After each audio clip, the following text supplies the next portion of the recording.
Hej Jacob, jeg har valgt opgave 2, og jeg vil altså fortælle lidt om energiomsætning og nyttevirkning. Energi det defineres som evnen til at udføre et arbejde eller opvarme noget. Det skrives med symbolet eller bogstavet E, og dets måleenhed er joule. Mest.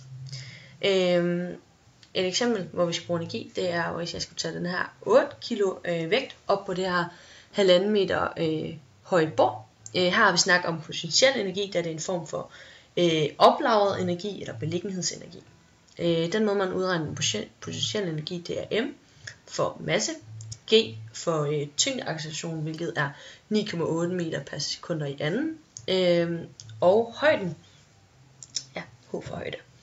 Og det vil i det her tilfælde altså give de 8 kilo, som vægten vejer, gange tyngdeacceleration gange højden af bordet. Det vil altså give 114 joule. Yes, men det her tal siger jo ikke noget om, hvor hurtigt man har udført handling. Der er stor forskel på, om jeg har gjort det på 2 sekunder eller 2 minutter. Og det her, vi skal snakke om effekt. Effekt, det er energiomsætning per tidsenhed. Med andre ord, så er det, hvor hurtigt den her energi den bliver omsat.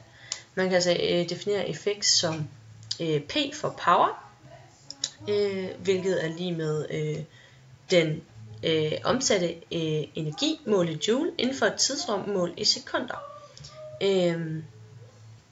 Yes, og effekten måles i S-enheden watt, som er en afledt enhed, der betyder joule per sekund. Og hvis man tager den her formel heroppe, så kan vi også aflede de her formler hernede til at udregne den omsatte energimængde, som altså vil være lige med effekten gange den brugte tid, eller tiden, som altså vil være lige med den omsatte energi, divideret med effekten. Et eksempel på det her, det er den samlede tilførte energi for en elkedel, og det vil altså være givet ved denne her formel. Den omsatte energi er lige med effekten gange tiden. Effekten er 2,14 kW, og tiden er 2 minutter og 9 sekunder. Og jeg omregner altså de her kilowatt til watt, og det er altså 2140. Og så skriver jeg joule per sekund i stedet for watt, for så giver det mening, at der kommer joule ud. Og 129 i stedet for de her 2 minutter og 9 sekunder.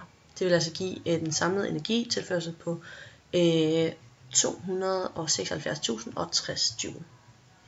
Men ved alle energiomsætninger, så vil der være det her, den samlede tilførte energi, hvilket er den energi, som den her elkedel kræver for at køre. Det er det, vi lige har regnet ud.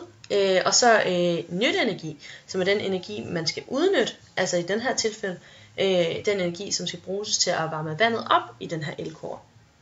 Og det vil jeg gennemgå med et eksempel senere. Og forholdet mellem de her to, den tilførte energi og nytteenergien, det er givet med noget, der hedder nyttevirkning. Og nyttevirkning, det har det græske bogstav eta, og nyttevirkning, det er et enhedsløst tal, altså der er ikke nogen enhed knyttet til det, der defineres som forholdet mellem nytteenergien og den tilførte energi. Og da vi ved, at E er givet ved effekten gange tiden, så kan man altså også definere nyttevirkning som effekten for nytteenergien divideret med effekten for den tilførte energi, fordi de her to t'er går ud med hinanden.